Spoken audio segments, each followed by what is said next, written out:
Good afternoon, ladies and gentlemen, and welcome to another segment of Asaph Cafe. And on my immediate left, we have Neil Wells. He is our special guest.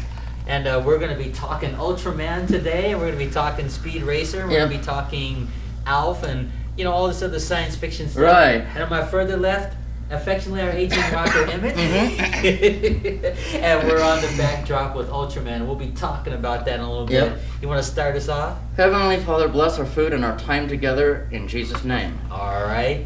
So Neil, since you're the special guest here, and I'm just watching this wine here, let's talk about you a little bit. Now you just recently graduated high school, right? Oh yeah, last week.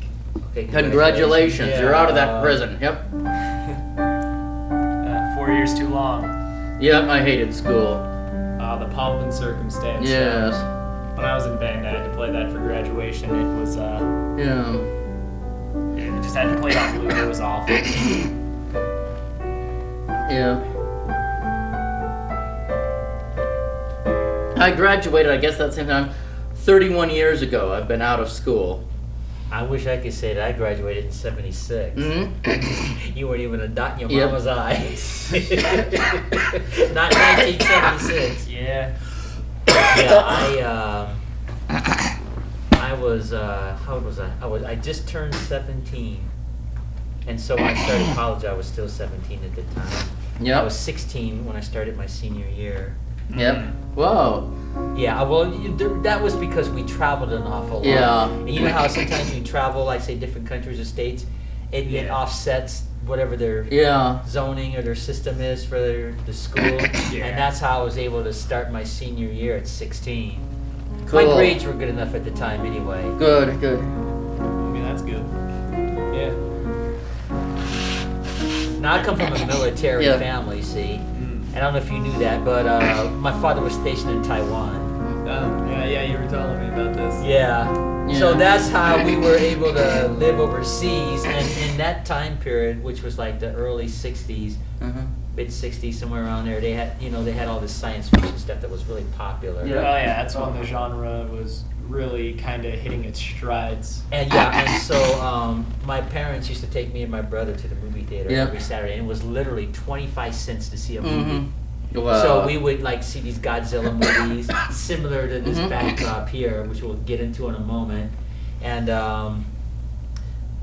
had like Godzilla, Mothra. Yeah, I loved Mothra. I loved Mothra. Rodan, the flying monster that shoot the fire out of his mouth. And you know what's funny is, why is it always Tokyo? Why do the monsters always attack Tokyo? Well, is there something in the drinking water? Or I don't know. Well, I mean, in the U.S., why is it always New York? Yeah. I don't know. That's a good point. It just is. I know. But anyway, getting back to living overseas, every Saturday we saw these Godzilla movies, and they had them all destroy all monsters. Cool.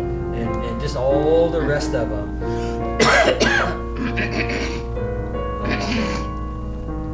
You won't know this song. This goes before your time. Folks in the television audience, I'm not sick. I've got allergies. I'm on allergy shots. I got mine yesterday. Cool. So basically, I still have allergies. This is such a cool song. This song goes way back too. Catchy. Yeah, it's called "This Guy's in Love with You."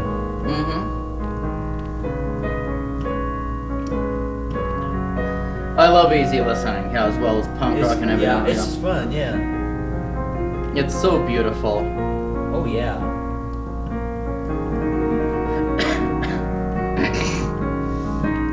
And here's the conclusion. Have you ever heard this song before? The original? I don't think so. Alright, I'll tell you about the history of that song.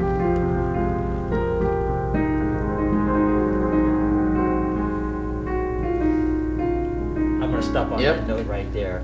That's called "This Guy's in Love with You." It was written by a composer named Burt Bacharach, and there's a famous trumpeter of the 60s named Herb Alpert that made it famous. He didn't do much trumpet playing, but see, what they did, they had a letter H in the backdrop, so they put him on the line that puts the two Yep. lines together for the letter H, and he was sitting there singing the song. That's how they introduced it to the world, and it was a hit, and everybody started doing it. But anyway, getting back to our backdrops, so you can see where this is Speed Racer. Now, Speed Racer, in Japan, they did a series of Japanese animated cartoons. There was Speed Racer, there was Marine Boy. Now, I don't know if you know Marine Boy or not. Never heard of him. They had a song that went something like this.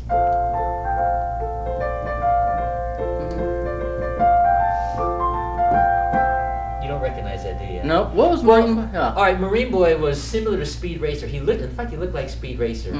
But the difference is, he had this suit like Aquaman, and he would go underwater, and he had what was called oxo gum, so he would chew this gum and he could breathe underwater for like a half hour. And he had a companion, this dolphin. This white dolphin was his companion, and it was similar to Speed Racer. And he had this boomerang. And when he would throw it, whether it's underwater or on top of the water, it would electrocute the person that he throws the boomerang at. See, it seems really dangerous underwater. Yeah, especially in salt water. I know, but it's a cartoon, so they're not gonna get all like technical, like today's standards. Yeah. But he was a lot like Aquaman. He controlled the fish underwater and stuff like that. And he had all these powers and stuff. And after a half hour, he had to go back up for get some real oxygen and chew the oxogum is what they called it, and go back under. Right. And this is Speed Racer here, and this is the Mach 5 for the television audience that may not remember. This is the original Speed Racer. Yeah. And his father, Pops, Speed had an older brother, and so he was a racer too. Yeah. But he was arrogant, and he never listened to his father. So they had an episode in the Speed Racer cartoons where the older brother, Rex, was about to win. And he crashes the car just when he's going to go to a finish line. And so Pops was ticked off. You never do it, tell you to do, right? And so Rex, the older brother, says, I'm running away from home. Yep. So then you fast forward, and then Speed Racer is the second born son. He becomes a racer also. And by this time, his father designs this white car called the Mach 5. Yeah. And so the older boy, Rex, came back on the scene. But he didn't come back as Rex. He came back as Racer X, the mysterious driver. See? Oh, what a moniker. Yeah, so Pops did not know that Racer X was really his older son. Yeah. Speed did not know that Racer X was really his older brother. Everybody thought that he was just a bad racer, because every time he'd enter a race, somebody would lose or crash. Right. And of course, Racer X wasn't the cause of it, but everybody was thinking that. So Speed Racer was on the defensive, and they had this race. Yeah. But they had an episode where finally Speed Racer finds out that Racer X was really his brother. Oh, and so what Racer X does is he punches Steve punches Speed, knocks him out to prevent him from discovering that Racer X really was his older brother. And then when Speed was out unconscious, he's like, sorry, brother, I had to do that to you, but you can't find out who I am. So he comforts his brother, makes sure he's okay, and he walks off. His brother wakes up. Come back, brother, come back! But he never knows for sure if that was his brother, he just suspects it. Right. But getting back to this car here, this car had these gadgets, like, see the wheels right there? There was like this thing that would come around the wheel like traction, like a tractor or something that would grip the ground. And then when Speed Racer was in a situation where he was like in the jungle, in the front of the car, these little blades would come out and knock over trees. And then if he really got in trouble and he fell off the edge of a cliff, he would punch a button and see the glass there. Well, there would be an outer glass that would come over and shield him and his passengers, and they could stay underwater for 30 minutes. So, these Japanese animated cartoons, they always think of all these unusual tricks that these cars could do. The car does seem like such a Deus Ex Machina. Yeah. Pardon the pun. No, I know what you mean. Yeah, the car. See, Speed Racer was a fine racer, but the car did the work. Whereas his brother Racer X was a real racer, because the car didn't do all those tricks.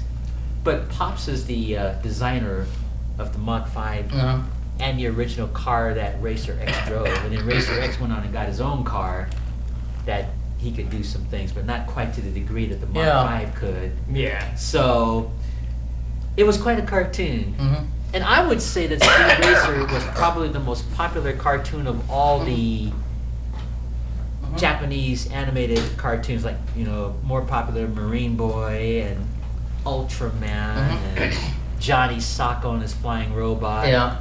Yeah, I'd say probably for around that time period. Like, We're just talking about that time period. I know 'Cause, that as time goes by, like yeah, your well, generation, yeah, like I mean, Speed Racer, it just kept going, and it was actually pretty rare for something like that to actually make it to the West at that time. But we did get it, and it was popular, caught on. Let's see if I can play the theme song.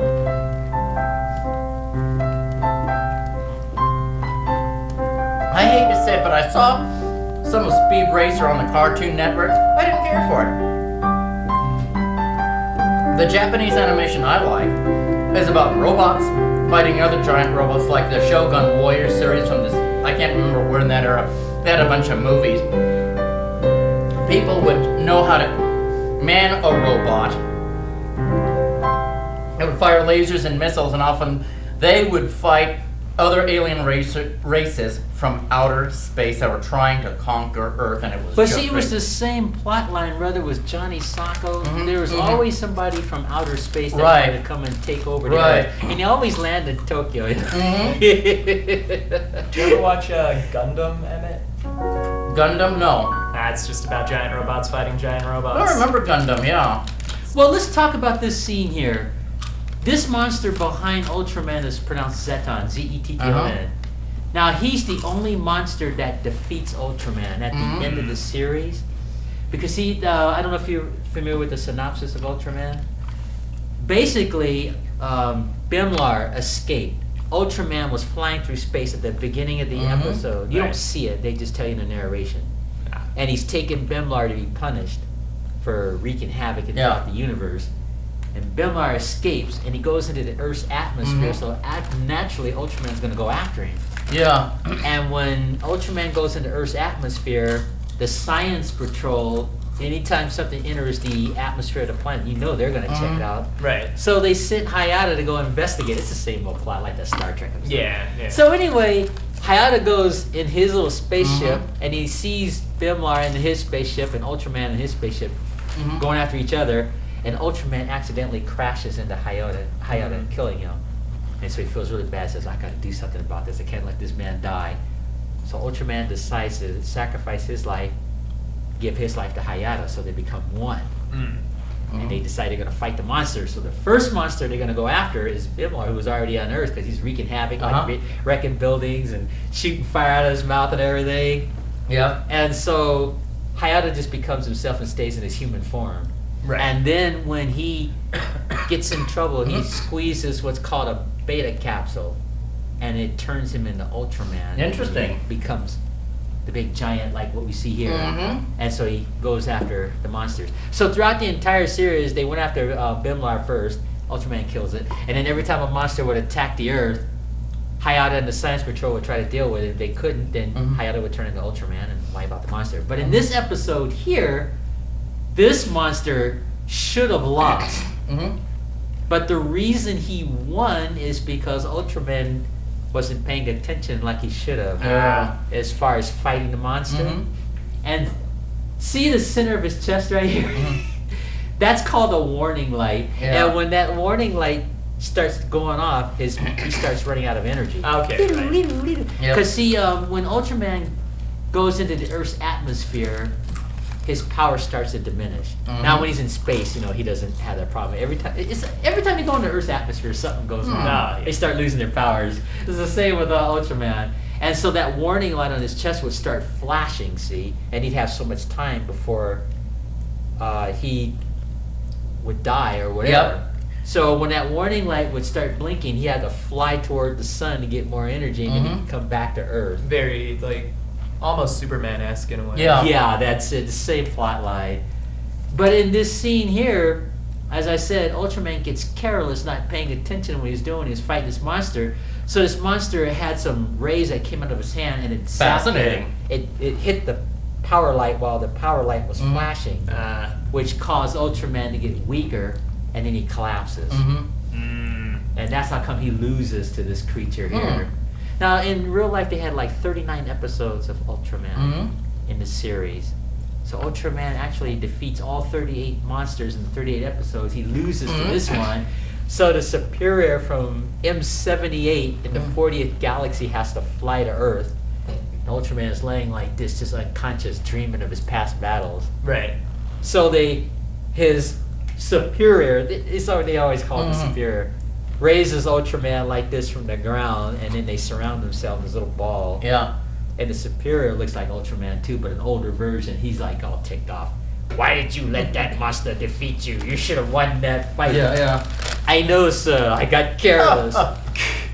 And so the superior says, well, in order for you to fight, you have to get that warning light fixed, or you won't be able to fight. So Ultraman has to go home at the end of the series. But if he leaves the Earth, then Hayata will die because they were Right. one. So the superiors set it up where Ultraman wouldn't die until Ultraman came back, and they can become one again. That's how the series ended. And this was the creature that defeated Ultraman. Interesting. And so the Science Patrol was getting more fancier with their gadgets.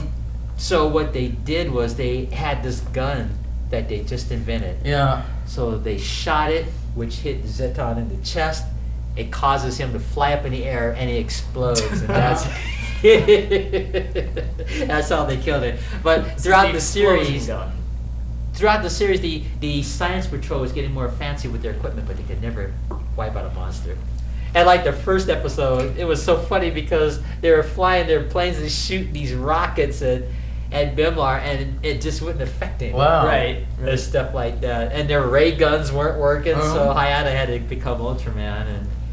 And Ultraman had these powers, like he would cross his hands like this, see? Yeah, and he'd shoot lasers. And there'd be a laser come out of his hand. Or he would go something like this with his chest and go like this.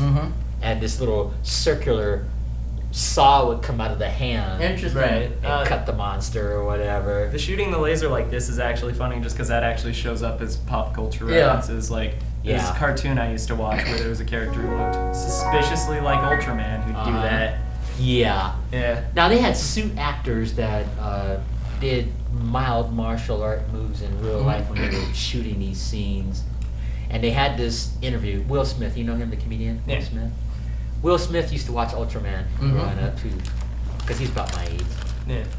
And of course, as the younger generation come along, nobody really remembers Ultraman. So he was on a talk show one night, and he was talking about Ultraman, and the interviewer had never heard of him.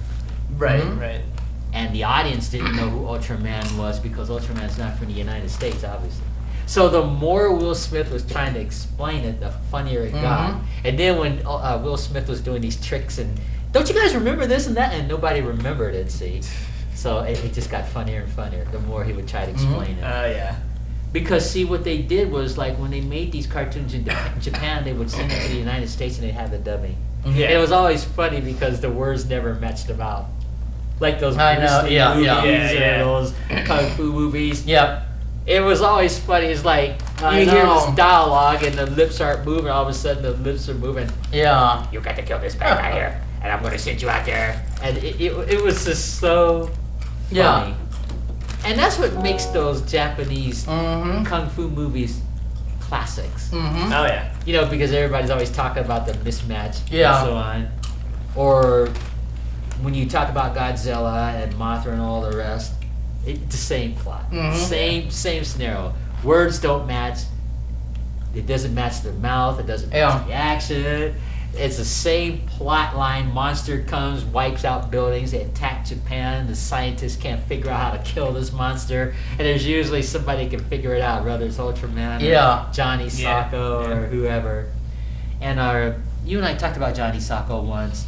We did. Johnny Sacco was similar to Ultraman. He was this big giant robot. And the bad guys built it because their intent was to take over the world with this robot. Yeah. They had just built it, but they hadn't activated it. So the very first voice that the robot heard, the robot would obey. And so they had this scene where the good guys knew the bad guys had built this killer robot. So they sneaked into the bad headquarters to try to infiltrate them. And they had that little boy, Johnny Sacco, with him because the bad guys tried to kill this kid. Yeah. Because the kid was hanging out with the good guys that were trying to stop the bad guys. Yeah. They don't have no mercy. They'll wipe out anybody, these bad guys. So the good guys were protecting this little 10-year-old kid, and they infiltrated the headquarters where the robot was. And you know how children are. They'll grab something, and this 10-year-old kid grabs this watch that happens to be a microphone that would go into the hearing of the robot, and the kid just grabs it as, "Move forward, giant robot." So that killed the bad guy's idea because they couldn't, it was activated, and once it was activated, there was no going back. So they had to try to get this kid again because the kid had control of the robot. So after the initial activating of this robot, they had to recruit this kid to join that organization, the good organization. And they had to teach this kid how to be one of them. And since his voice had control of the robot, they had to teach him how to use the robot. And that's how the series was. Interesting, yep. And it had a theme song that went like this.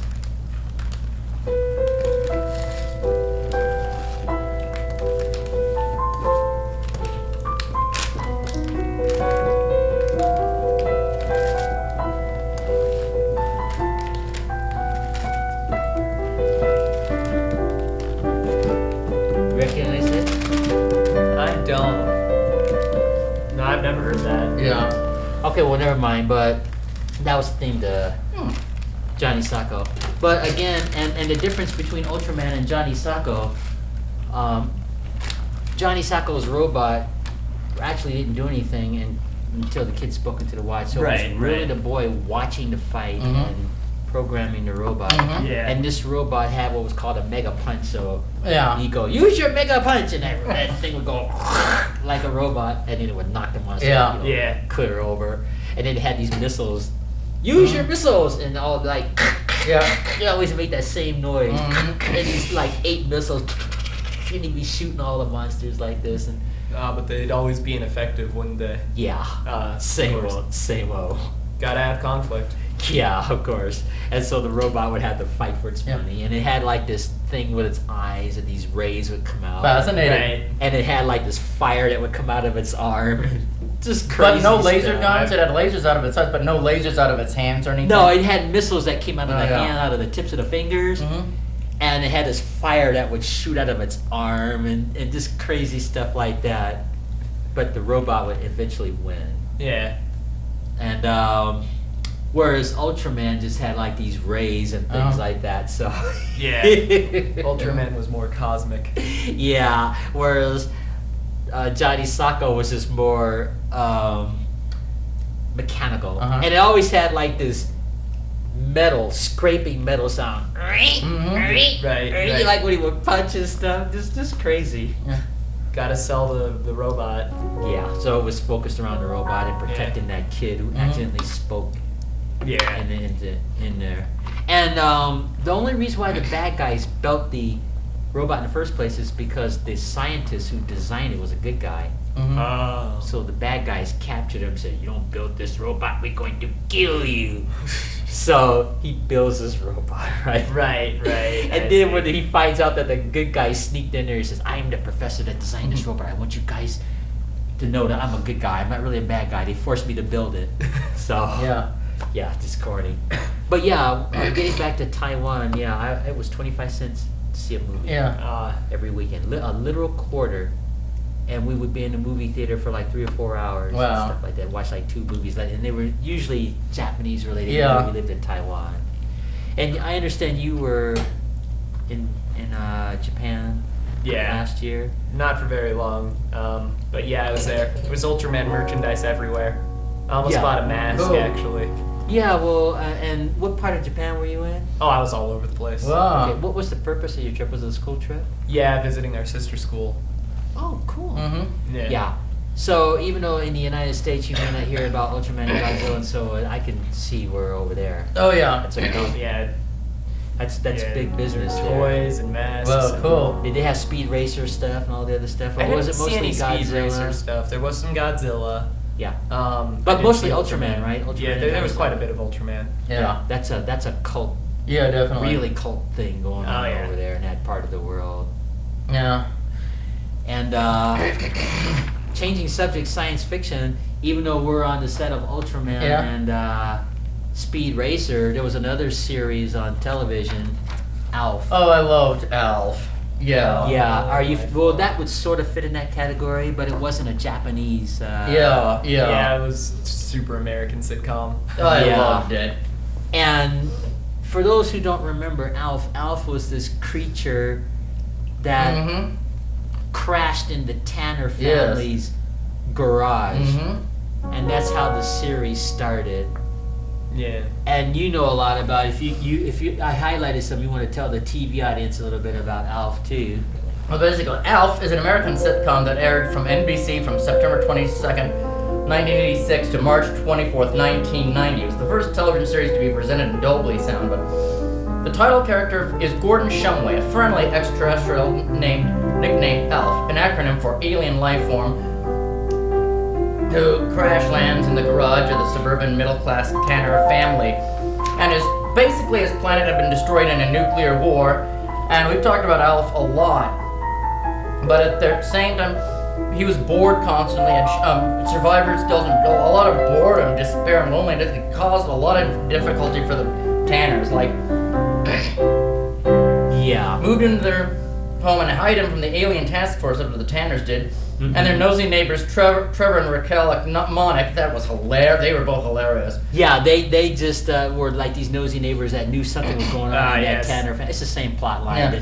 They knew something was classic going archetype. on. Yeah. They knew something was going on, but they couldn't put their finger on it. And then, of course, the family had to protect Alf and Yeah. hide him and stuff. But Yeah. he was always getting into mischief. Always. Like, it is eventually revealed that Alf's home planet Melmac exploded because of a catastrophe involving a nuclear war. Mm-hmm. In the season 1 episode, Pennsylvania 5000, which was hilarious, Alf tries to convince the President of the United States to stop the nuclear program, Uh-huh. as Alf fears the Earth might suffer a fate similar to Melmac's, though miscalculating his words causes the President of National Security to call the FBI to arrest Willie. Can you imagine that? Yeah. Hilarious. It was hilarious. Yeah, they no, got on All the in phone. hijinks. Yeah, and whereas instead of Alf being more science fiction, Yeah. it's more comical. Yeah. But I Exactly. think it fits in that genre there as far as Yes. aliens and Yes, all it that. does. But Alf was really the #1 television show on NBC in its heyday. Yeah. Probably before your time. It was so hilarious. Sometimes I couldn't stop laughing. I had tears coming down my cheeks because I was laughing so hard. Yeah. Thing is, in that episode, And there we are. Here's Alf Yeah. right here in the background right here. He was just Yeah. quite a character. he Right. gets on Willie's two-way walkie-talkie, not walkie, but ham radio, and is able to contact Air Force One.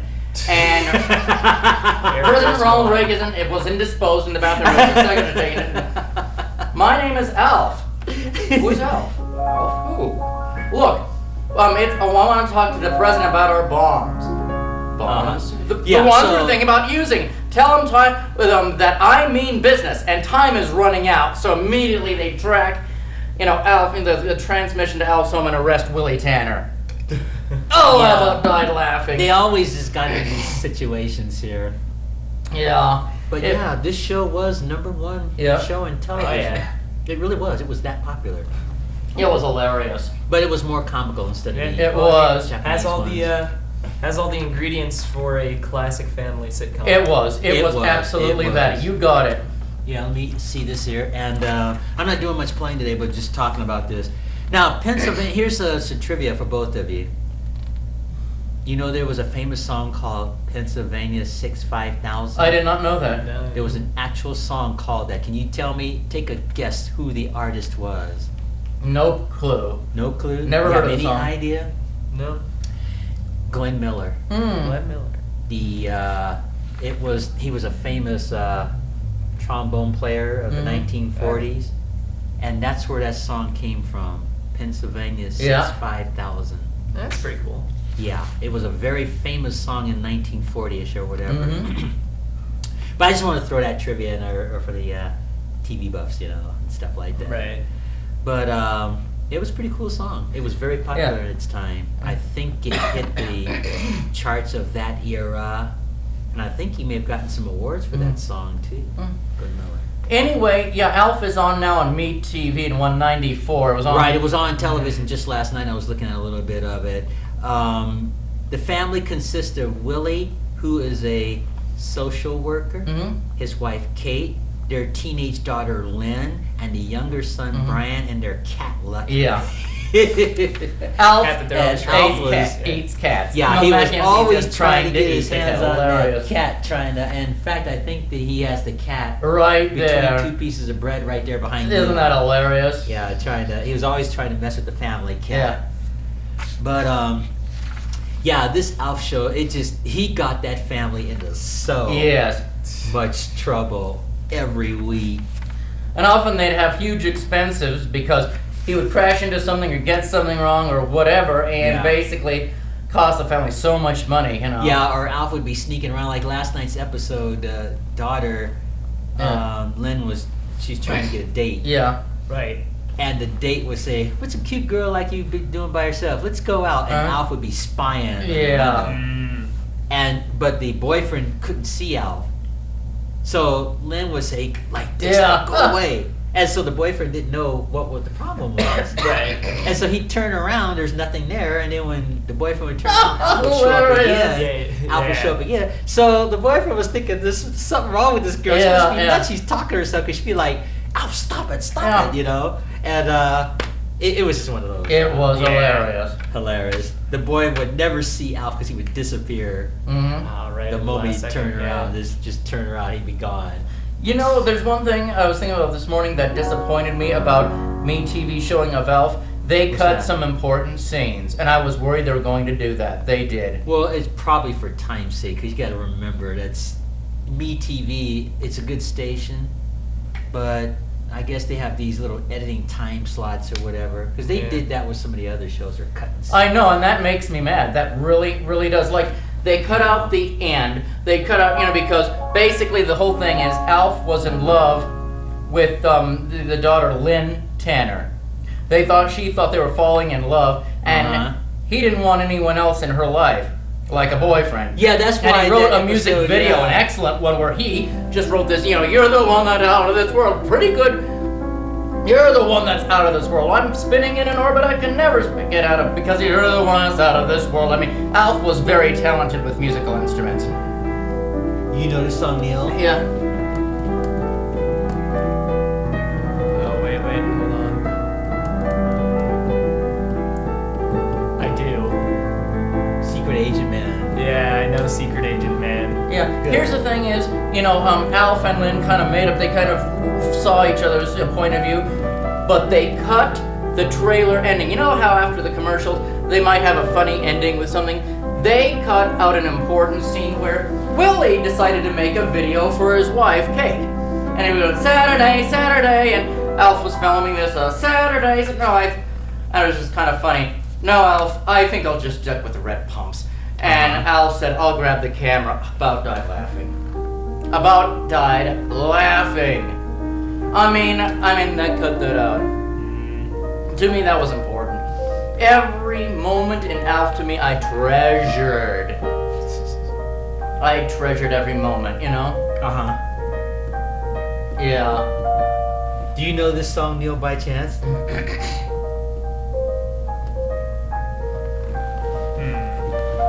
You ever heard it? I don't think so. Spin in the dryer.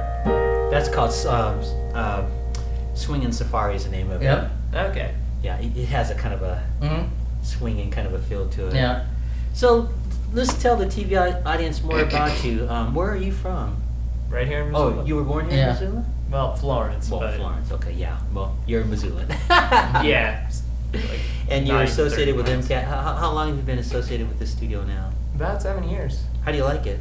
Oh, it's great. And you get to do all the special effects, like what is it, 3D stuff and. Oh yeah, we've been doing a lot with VR. Oh, cool! Yeah, for the younger audience. What other stuff do you guys do, as far as your relation with the studio as far as the younger generation? I'm sure you do stuff. Well, we're about to start doing summer camps, which I'm counseling for. So, Wonderful. There's going to be a lot of stop motion, and then there's a zombie camp, which I'm really looking forward to because You're going to be teaching all of that and so I'm on? going to be helping with that. Yeah. Excellent. Well, while we're on the air, if you want to tell people when you're going to do that and if they want to get involved, Oh, why don't you just look in that camera? Let's just talk about that. Let me grab the dates. Yeah, let's get the dates in here. We might as well give you guys a little plug. Wait, here. should I grab that thing from on that TV? I mean that. Yeah, why not? Yeah, get that. Whatever that that is, calendar. that Yeah, table. that's the calendar there, I believe it is. Oh, okay. I'll let you just look in that camera and we can talk about that and tell the viewing audience when and what have you, and the names and so on. All right. So for a while, I won't be able to do my show. You know, we Probably won't be able not. to do new episodes of this. No, yeah, that's why I wanted to do this today. bit of hiatus. Definitely. Yeah. All right. Let me actually get the camp names up. Okay, and then you can just tell the viewing audience. And over 40 minutes have already gone by, guys. Fascinating. Wow. Yeah, time just flies. Nah, it's not loading. Right. That's to take your time. Yeah. Just make sure no music comes out of there because we got cut off once when we had a guest on it. We had to edit all that out. Yeah. But anyway, yeah, Alf is on now. I think for the summer, and Emmett's That's really happy great. about that. I am very happy about that, but I don't like the fact that they're cutting I know. out Well, they scenes. did that with Land of the Giants, and they did Yeah, isn't that awful? Doesn't it just make you so frustrated if you're a drooling fan of Land of the Giants? They cut scenes out, and I haven't seen Land of the Giants in so long that I wouldn't even remember what scenes were cut out, Yeah. Because I've seen Alf over and over and over and over again whenever they had reruns from 1989, Right. And when they went into syndication, I think they went into syndication. When Well- did they? Oh gosh, I might have to look it up. It might have even been on MeTV or We or something. It might have been. Mm-hmm. Because, or was it on you? I don't remember when it was on, but it was on for a few years ago in repeats again, Right. Right. They might have even had it on MeTV. I can't remember, but they would cut out scenes from that too. It just made me upset. Yeah. But this is so cool to be in the living room with the Tanner family with Alf in the background there. But you had to be here, Neil, when it was in its heyday. I mean, everybody watched Alf, and it's amazing that this show really was number one. Yeah. It was number one on all three networks. Mhm. I mean, not on three networks, but with the three networks, Alf was number Yeah. one. I think they had to retire it because they were running out of things for Alf Probably. to do. Yeah, I think so. And I think it's good to quit when you're on top. It is. also, Yeah, quit while you're ahead. Quit while you're ahead. Yeah, that's what was that show? If I could remember, there were a lot of shows that did that. They quit while they had Andy Griffith. Yeah. He did that. Yeah. And I think Cheers did it. Yeah. Or Yeah, but then Cheers also had the Frasier spinoff, yeah, so it kind of kept going in spirit. yeah. And there were some other shows I can't think of them right now that just quit while they're on top. Well, I mean, Jerry Seinfeld show. that's Seinfeld, yeah. definitely probably the best way to end it. Otherwise, it just kind of like Well, I stagnates know, and- yeah, I know Seinfeld is an acquired taste. Oh, I've tried to get into it. It was so boring. And I know I'm probably going to offend a lot of Seinfeld fans, but it was a show about nothing. And I didn't laugh once. let's see. To me, it was a disaster because it was a show about nothing. Kind of just yuppie angst in New York City. Something like that. And they had the That most was boring fun. plots. They had the most boring plots. I can't even remember some of them, but I think, wasn't there one where someone had lost a very expensive pen? Writing instrument pen. Like, I want that pen, but it's $500. Or I don't know, but Soup- let's talk about that show. It was really about nothing. Yeah, Like they well- had this episode where well, they bring that up in the Yeah. show, and I love it. Seinfeld was gonna. He took a jacket from one of these annoying friends, if I remember this right. And so because Seinfeld took the jacket, the guy that gave the jacket decided Seinfeld owed him for the jacket. So you gotta take me out to dinner, Mhm. right? And that's harmless. But what the guy would do is instead of going out to dinner, they'd just have a cup of coffee real quick. And then that guy would say, well, that doesn't count because that wasn't dinner, we just had coffee. Yeah. So the guy that gave the jacket kept working that, Right. getting like piece of candy Yeah. or tea or something. And finally, Seinfeld had to return the jacket to get free of that. Wasn't Right, Seinfeld right. supposed to be a comedy? Yeah, well, it is, but it was a different kind of a comedy for its time. It's still a sitcom, but like, yeah, just. But I didn't laugh once. I mean, Seinfeld is not the kind of show that you could watch and say this was about such and such and such, Yeah. like say Alf, because the writing was so unusual. I think, or just yeah, well, Well, it was literally a show about nothing. Like, Yeah, like just- Soup Nazi. They were complaining about this restaurant, how he gets his soup. They call him a soup Nazi. It's like that was supposed to be, we're a soup Nazi. I just sat there and I don't care. They had another episode about this guy that was a restaurant owner. Yes. His name was Poppy, Yeah. but Poppy didn't wash his hands every time he go to the men's room. He'd just leave the men's room and start cooking. right. And so they had this scene where he did number 2, and Jerry Seinfeld was already in the bathroom. So Poppy comes out and says, "Hi, Jerry, how you doing?" And he walks out, and Jerry thinks and says, "Hey, that guy didn't wash his hands." And so it was funny how they were working it, because Jerry's watching this guy roll a pizza dough, Yeah. not washing his hands, right?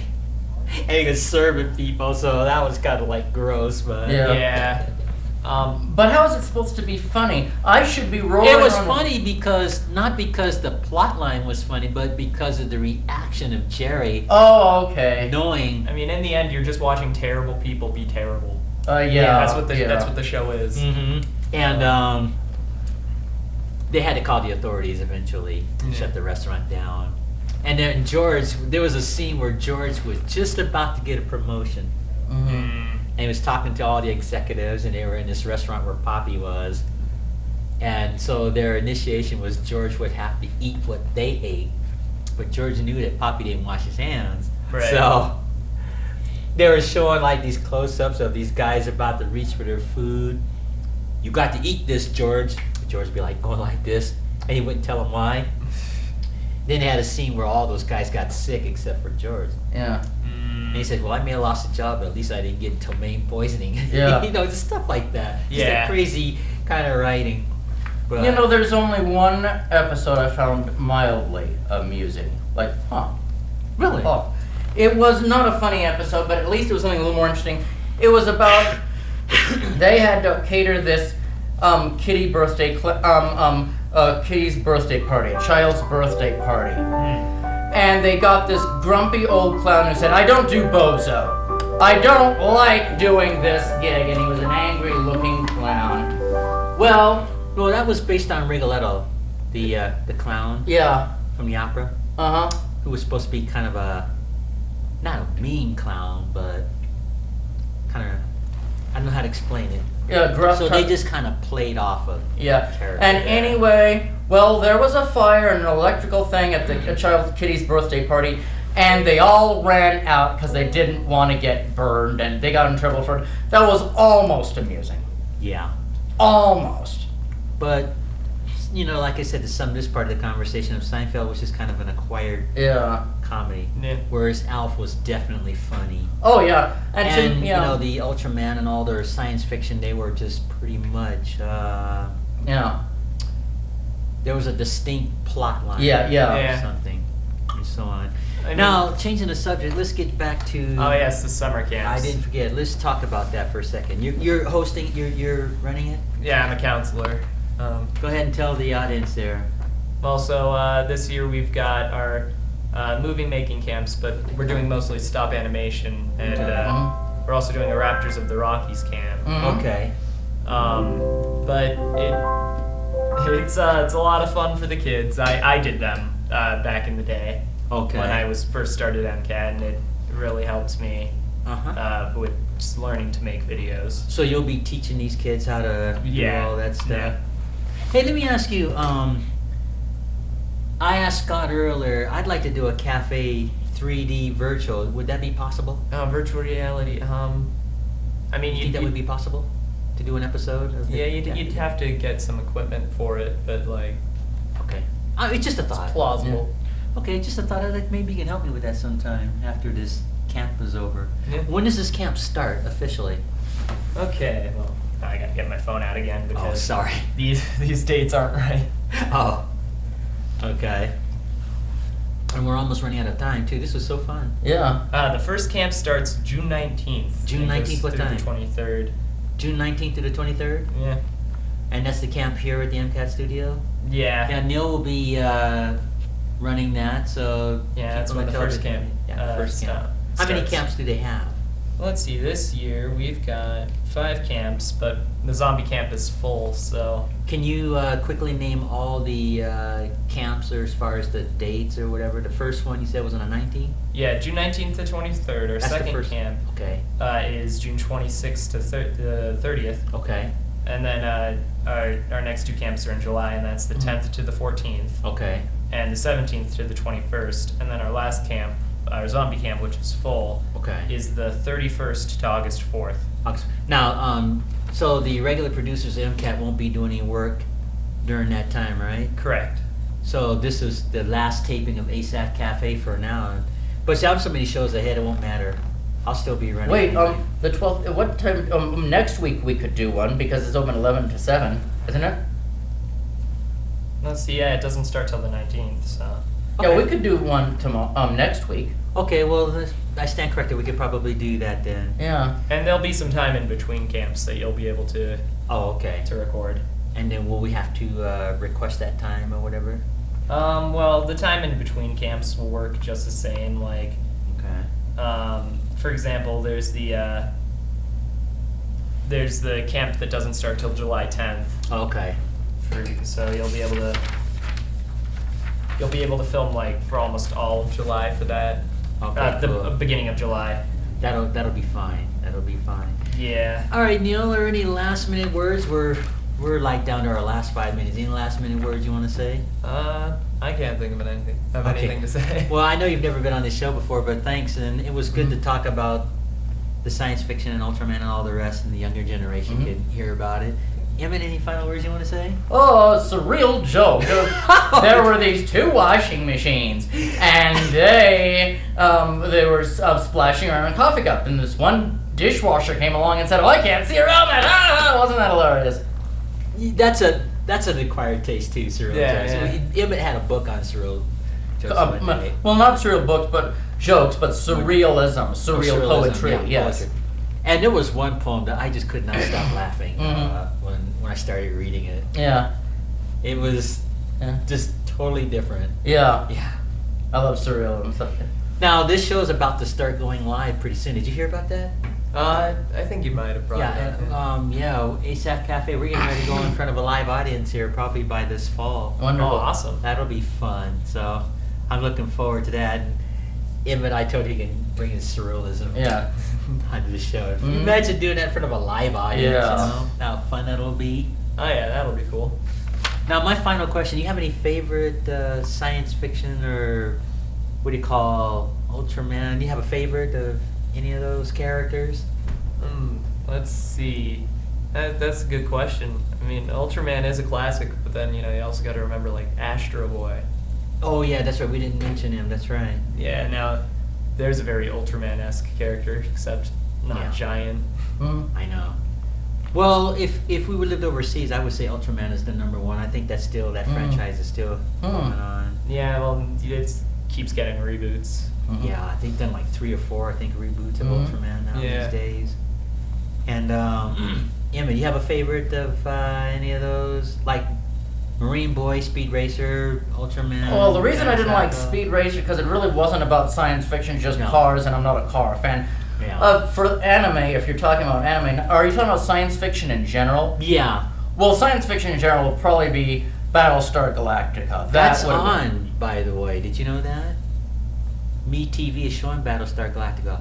I was channel changing and I saw it. The old one. The old one with Lauren Green. Oh, wonderful! Fascinating. Yeah. I have all the episodes on video. No, they are. Well, they've changed their whole summer setup. MeTV. That's wonderful. They took Time Tunnel off and landed Giants off, but they've got Battlestar Galactica on. They've got Alpha on. They've got. Oh my goodness, I don't have it memorized. They just changed it. I think they've Yeah. only done it like this is their first week Yeah. for summer. Right. Guess what? They probably cut out scenes from Battlestar Galactica. I don't know. I'm just saying that it was on. That was wonderful. That's It wonderful. was That's on. wonderful. I couldn't tell you what time. We'd have to look it up on the computer if we sign off. But yeah. Yeah. it's- They're showing the series. Yeah, that's wonderful. I have almost all the episodes on videotape when they had a marathon on the Sci-Fi Channel. So I have all in these videotapes of a videotape collection. That's almost all of them. That was an excellent show.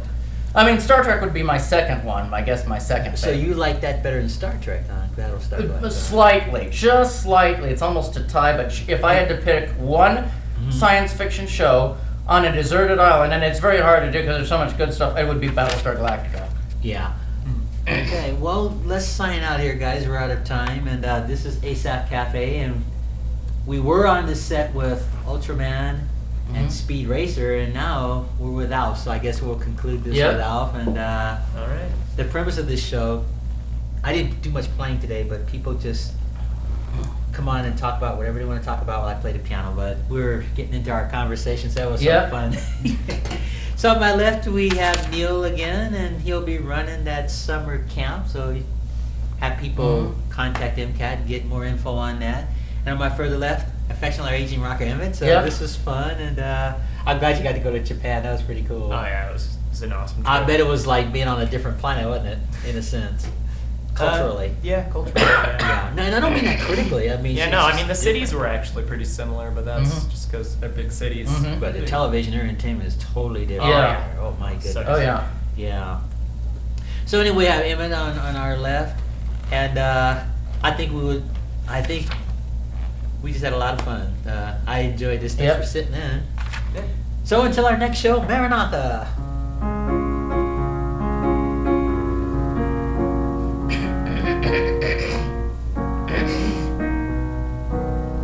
And I always freeze on that chord when we end the show. Well, you guys just relax till I shut everything down, so it won't look tacky like it doesn't walk off in the middle of a set. Yeah.